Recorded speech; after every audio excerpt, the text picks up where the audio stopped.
안녕하세요. 뉴스 속 날씨 유다현입니다. 제69차 유엔 총회가 올해 9월에 열렸는데요. 박근혜 대통령을 비롯한 각국 대표의 기조 연설도 있었습니다. 그런데 이 각국 대표의 기조 연설 중에서도 최고의 연설로 인도 총리가 뽑혔다고 하는데요. 그는 요가의 날을 제정하자는 이유로 기후 변화를 들었다고 합니다. 요가와 또 기후 변화는 무슨 관계가 있는 걸까요? 지구온난화로 인한 세계 각국 정상들의 독특한 언행이 뉴스에 오르내리는 요즘 어떤 이야기들이 있는지 알아보도록 하겠습니다. K웨더 반기성 센터장님 나와 계십니다. 센터장님 안녕하세요. 네, 안녕하세요. 네, 먼저 이 요가를 통해서 기후 변화를 뭔가 이렇게 바꿀 수가 있다는 게 좀 이해가 되지 않는데 이 인도 총리의 발언 센터장님 어떻게 생각하시나요? 사실 이제 인도 총리가 세계 요가의 날을 제정하자면서 그 이유로 기후 변화를 막는데 요가가 좋다는 논리를 내세웠죠. 네. 일단 인도 총리의 먼저 주장을 좀 소개해 보도록 하겠습니다. 더 나은 세상을 만들기 위해서는 생활 방식의 변화가 중요하다는 겁니다. 에너지를 소비하지 않는 것이 가장 청정한 에너지라는 것이고요. 따라서 자연을 존중해야 하고 이를 구현하는 방법으로 요가가 제격이라는 겁니다. 이제 알다시피 요가는 명상과 스트레칭을 통한 인도 고유의 심신수련 방법이거든요. 요가를 하면 생활 습관이 바뀌고 의식을 깨울 수 있다고 하죠. 그런데 저는 말입니다. 사실 뭐 심신수련으로서 요가의 순기능은 뭐 전 인정합니다. 그렇지만 정말 요가를 통해서 기후변화에 기여할 수 있다는 인도 총리의 발상은 좀 문제의 본질에 전혀 맞지 않지 않느냐 그렇게 생각을 합니다. 네, 저도 센터장님 말씀처럼 좀 이해가 가지를 않는데요. 이 기후 변화의 방안으로 그렇다면 요가가 적합하지 않은 구체적 이유도 들어주시죠. 가장 중요한 것은 기후변화의 본질이 무엇이냐 하는 겁니다. 인도 총리의 바람대로 전 세계인이 요가를 활용한다고 한번 해봅시다. 네. 그렇게 해서 에너지를 줄이는 것이 얼마나 일단 되겠습니까? 오히려 엄청난 에너지를 쏟아부어야만 하는 경제 성장의 폭주를 멈추지 않는다면 기후변화 대응은 불가능한 것이 사실 현실이거든요.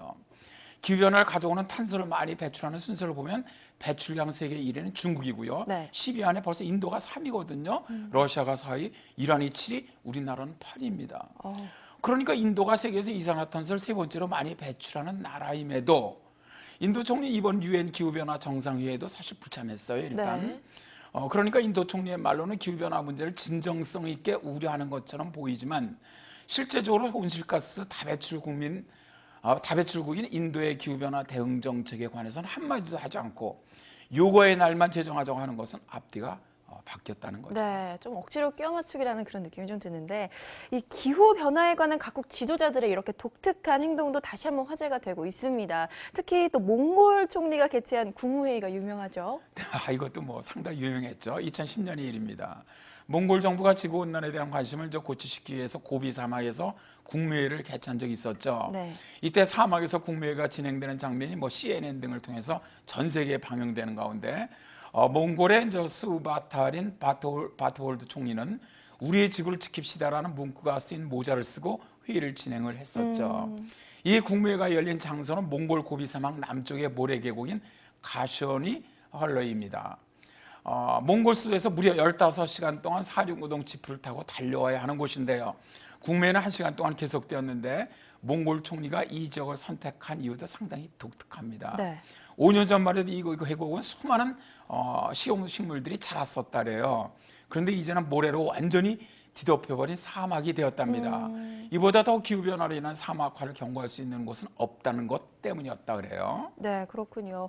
이렇게 고비 사막에 이어서 또 지난 2009년에는 몰디브에서도 특이한 국무회의가 진행이 됐다고 하는데 바닷속에서 이 회의가 진행이 됐다고 하죠. 왜 이 바닷속에서 회의를 진행하게 됐을까요? 이것도 이제 몽골과 뭐 내용은 똑같습니다. 결국 이제 지구온난화에 대비하자는 것이죠. 그런데 네. 스리랑카의 남쪽 650km에 위치한 아주 작은 섬나라가 이제 몰디브죠. 이 나라는 아주 아름다운 자연 또 바다를 자랑할 정도로 아주 굉장히 참 예쁜 나라입니다. 그런데 몰디브 사람들은 깊은 시름에 지금도 빠져 있죠. 왜냐하면 지구온난화로 인한 해수면 상승으로 나라 전체가 수몰위기에 처해 있거든요.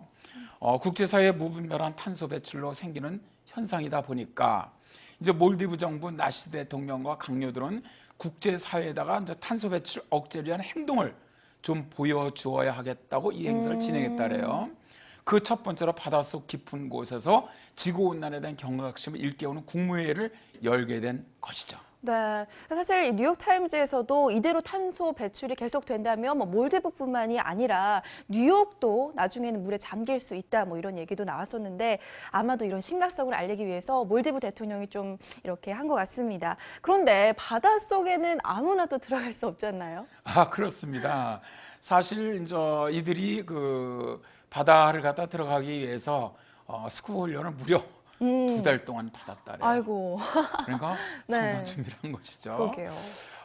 이날 저 수중회의를 제안한 모하메드 나시 대통령이 먼저 잠수 장비를 갖추고 기리푸시서 앞바다에 이제 뛰어들자마자 모하메드 와이드 부통령 또 10여 명의 장관들이 줄줄이 뒤를 따라서 바닷속에 뛰어들었는데요. 이들은 수십 6m에 설치된 테이블에 앉아서 세계 각국의 온실가스 감축을 촉구하는 결의안을 채택을 했습니다. 네.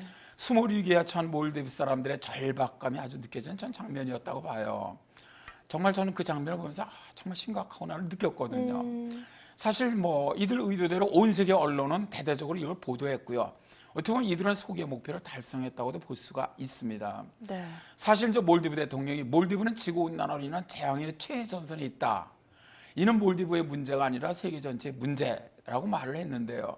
사실 뭐 이건 부정할 수 없는 진실이거든요. 네. 현재 신혼여행지로 각광받고 있는 몰디브의 평균 해발 고도는 2.1m입니다. 이 가운데 80% 이상의 면적은 1m 이하거든요.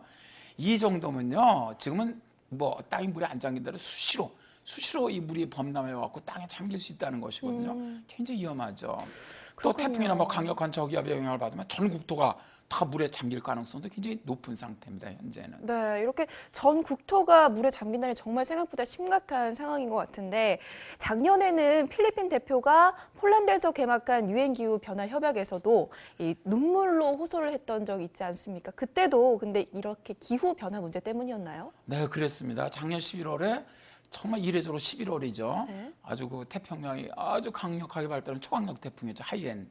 이게 필리핀을 강타를 했습니다.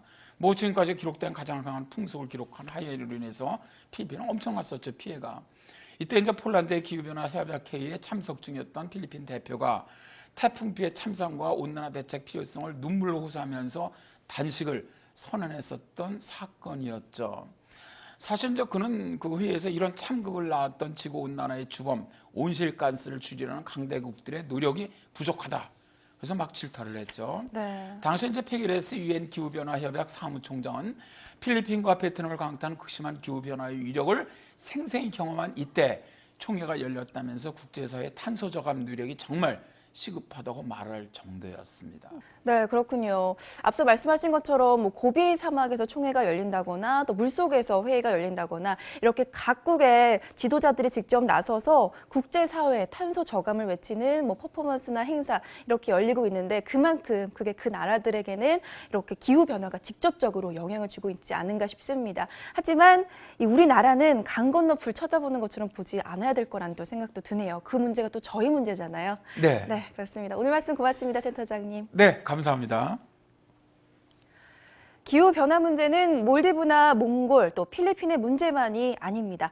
어느 나라나 머지않아서 다 피해자가 될 수밖에 없다는 건데요. 하루빨리 국제사회가 탄소 저감을 위한 합의와 함께 직접적인 행동에 들어갔으면 하는 바람입니다. 뉴스 속 날씨 오늘 준비한 얘기는 여기까지입니다. 시청자 여러분 감사합니다.